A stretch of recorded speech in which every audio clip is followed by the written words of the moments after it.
Welcome to the Myth and Magic Authors Podcast, folklore and fantasy topics aimed at creative storytellers. To write stories and challenge your brain with exciting ideas, delve into these presentations and reflections. See how fantasy realms are based on actual world history, legend, and lore. Study fairy tales, nature fables, and supernaturalism to engage in a jumble of concepts that will trigger your fancy and get you writing imaginatively. Now, here's your host, Neil Mack. Hello, fantasy fiction fans, and welcome to Myth and Magic in this wonderful month of June. This show is going out on the 16th of June, so I want to ask you, what is Litha? L-I-T-H-A. What is Litha? Litha means gentle or navigable, because in this month the breezes are calm and they're gentle, so they can be sailed upon. But it's also midsummer too, during this month, and one of the 4 solar holidays, and so Litha can be considered to be the turning point at which summer reaches full height and the sun shines its longest above us in the heavens. For ancient Romans, June was the 4th month in a 10-month year that began with March, and the month after it, by the way, is Quintilis, or the 5th month, ceremoniously renamed July in honour of Julius Caesar. We guess that the month June is named after the goddess Juno, and she's of marriage and fertility and family and women, and she's probably based on the earlier goddess Uni, U-N-I. And from this root word, we arrive at Juvenis, or Juvenis, which is I-U-V-E-N-I-S. And this means a vital force. And it's, by the way, where we get the word juvenile from, which means younger ones, Juvenis. So June, Juvenis, Uni, all of these words conjure up something which is good for us, something which is good for fertility, and so June is, of course, a good month for marriage. What is a bugbear? You might have heard or even used the word bugbear, B-U-G-B-E-A-R, when you've perhaps wanted to describe an obsessive fear or an anxiety or an irritation. But what is it? What is a bugbear? Is a bugbear a real thing? Well, in Old Welsh, the word bwg, which is B-W-G, bwg, means evil spirit or goblin, and it's the root of the word bug that we still use today for scary-looking insects. The reason we call scary-looking insects bugs is because they were thought to be miniature evil spirits or goblins once. So that's the bug. But the word bear is even more interesting. The word bear actually means brown, or the brown one. And that's an interesting euphemism that's been used by ancient people. And the reason that the euphemism was used, and is still used, by the way, it's still in use to this day, is because it was thought that to specifically name or identify the actual beast. The actual beast, by the way, was known as the Arctor, or the Ursa, or the Urs. The actual beast that we think of as a bear. If you actually identify that actual beast using its actual name, then that actual name might magically bring the animal into existence. So you don't want to do that. You want to make a passing reference to the animal. So it's better to use an indirect word to avoid bringing the actual beast into your dimension. So what I'm getting at is that the brown one is a euphemistic term for bear. Brown one. So going right back to the beginning, what is a bugbear? Well, a bugbear is an evil-spirited brown one. It's a brown, evil-spirited goblin. Bugbears appear in a number of modern fantasy literature, where they normally portray minor antagonists, although they've been around in Europe for many centuries. The goblin, was often depicted as a devourer of naughty children who didn't go to bed early enough or when asked, or for naughty children who played in the dark against all advice. And so people would say, be careful or the bugbear might get you. Be careful or the brown goblin might get you. The monster still lives with us today, at least on paper and in games, because it's a term that we use for paranoia that's caused by fantasized worry. And that's why we still say to this very day that people have a bugbear about something. They stole my precious. My precious. It was stolen. How big was Gollum?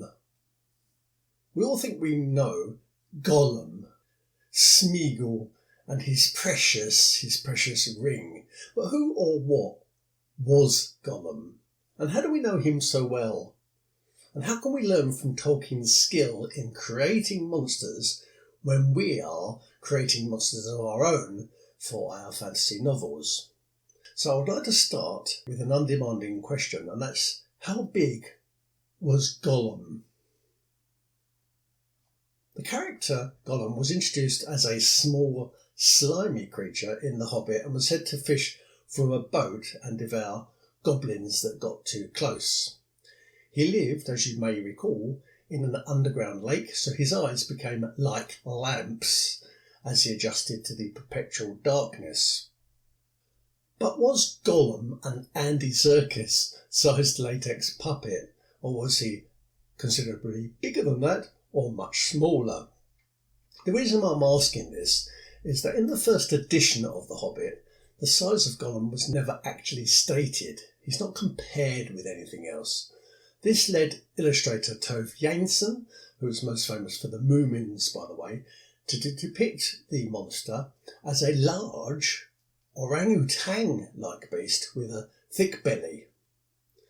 And that was in the Swedish early translation of The Hobbit. Gollum was a Sturish hobbit who had found the precious ring on a riverbed and consequently became infatuated and preoccupied and eventually addicted to the secret power that the ring yielded. And he used its invisibility magic to spy on his friends.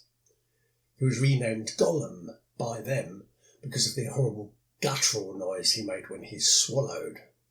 He never understood that the ring also exuded an aura of terrible energy, as it gave its wearer a certain sense of timelessness.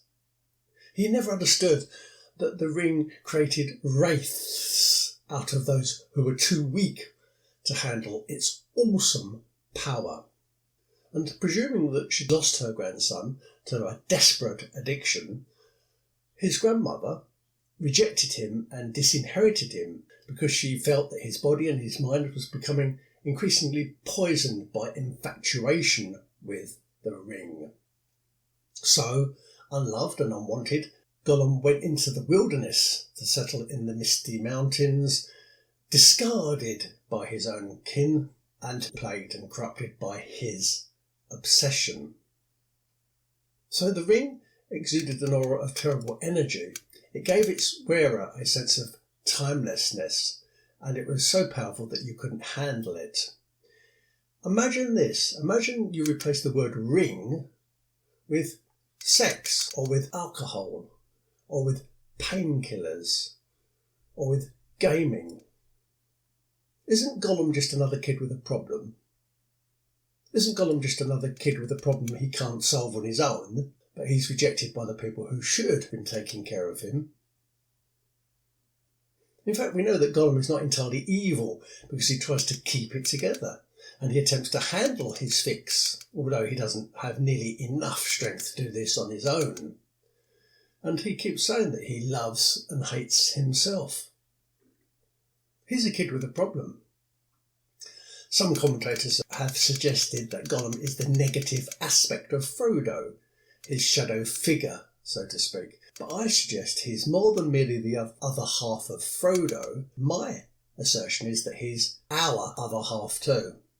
He's the face in the mirror that we might easily see and might easily become if we're not careful. He is the other person, the other us that we have barely managed to escape from. The only reason we've managed to escape from this other part of us is because we've had help from our loved ones. He's the bits of us that are difficult for us to view for ourselves. And like us, he isn't completely able to handle his dependencies or control his delusions unless he has his loved ones around him to help him. So how big was Gollum? That's the first question. And I guess he's about our size. He's comparable, though of course not identical, but he's comparable to you and to me. Because he is our troubled self. But I did say earlier, how can we learn from Tolkien when we are making our own monsters for our own fantasy? So first of all, establish your monster. Ask questions to get the answers. What is his place in the world? How did he come about? What is his background? What does he want? Where is he going? And why does he act the way that he does? Once you've established your monster, make the monster relatable. Demonstrate ways that your audience might empathise with the monster's characteristics or the monster's experiences. And then validate your monster. Now that you know what he is and what he might become, provide narratives. And I don't mean explanations, I mean introductions and presentations that support those ideas.